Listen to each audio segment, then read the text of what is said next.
Petitions. And what did we do meanwhile?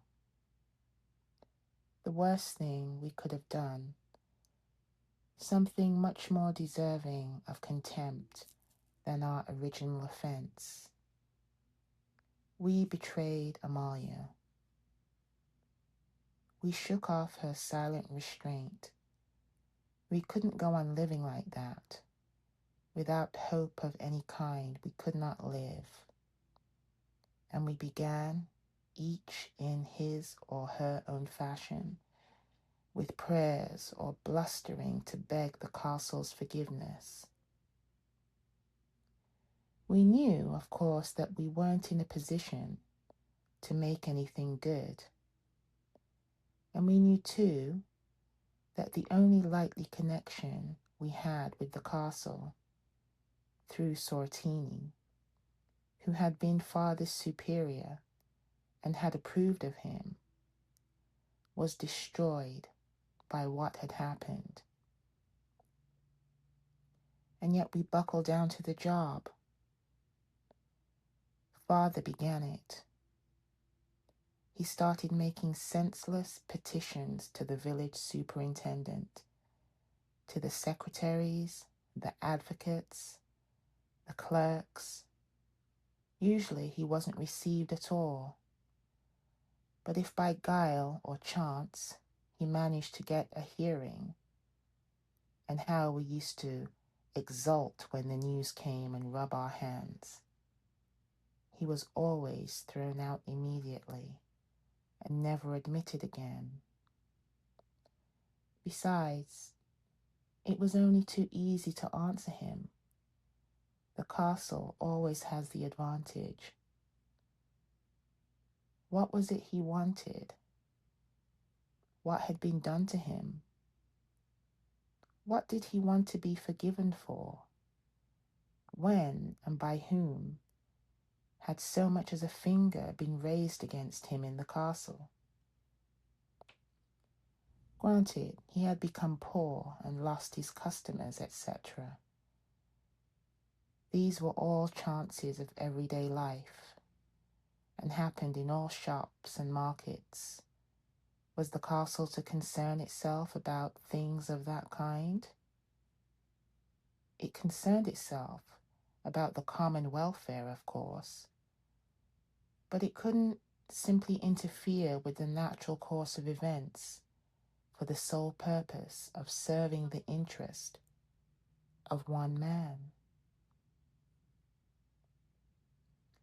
Did he expect officials to be sent out to run after his customers and force them to come back? But Father would always object. We always discussed the whole interview, both before and afterwards, sitting in a corner as if to avoid Amalia. Hugh knew well enough what we were doing, but paid no attention. Well, Father would object. He wasn't complaining about his poverty. He could easily make up again for all he had lost. That didn't matter, if only he were forgiven. But what was there to forgive? Came the answer. No accusation had come in against him. At least there was none in the registers, not in those registers anyhow, which were accessible to the public advocates. Consequently, so far as could be established, there was neither any accusation standing against him, nor one in process of being taken up. Could he perhaps refer to some official decree that had been issued against him? Father couldn't do that. Well then, if he knew of nothing and nothing had happened, what did he want? What was there to forgive him? Nothing but the way he was aimlessly wasting official time. But that was just the unfortunate, unforgivable sin. Father didn't give in. He was still very strong in those days, and his enforced leisure gave him plenty of time. "I'll restore Amalia's honor. It won't take long now," he used to say to Barnabas and me several times a day, but only in a low voice in case Amalia should hear. And yet he only said it for her benefit. For in reality, he wasn't hoping for the restoration of her honor, but only for forgiveness. Yet, before he could be forgiven, he had to prove his guilt, and that was denied in all the bureaus. He hit upon the idea, and it showed that his mind was already giving way, that his guilt was being concealed from him because he didn't pay enough.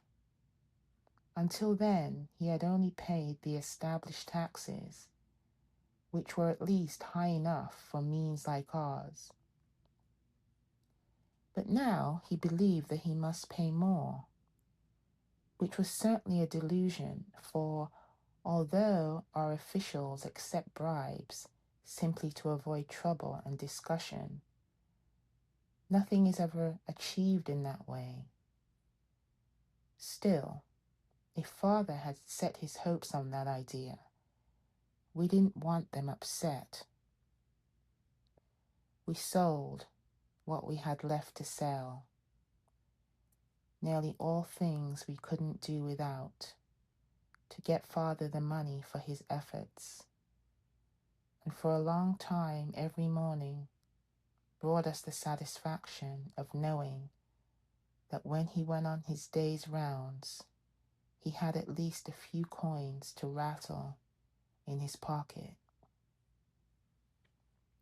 Of course, we simply starved all day, and the only thing the money really did was to keep Father fairly hopeful and happy. That could hardly be called an advantage, however. He wore himself out on these rounds of his, and the money only made them drag on and on instead of coming to a quick and natural end. Since in reality nothing extra could be done for him in return for those extra payments. Clerks here and there tried to make a pretense of giving something in return, promising to look the matter up and hinting that they were on the track of something, and that purely as a favor to Father and not as a duty, they would follow it up. And Father, instead of growing skeptical, only became more and more credulous.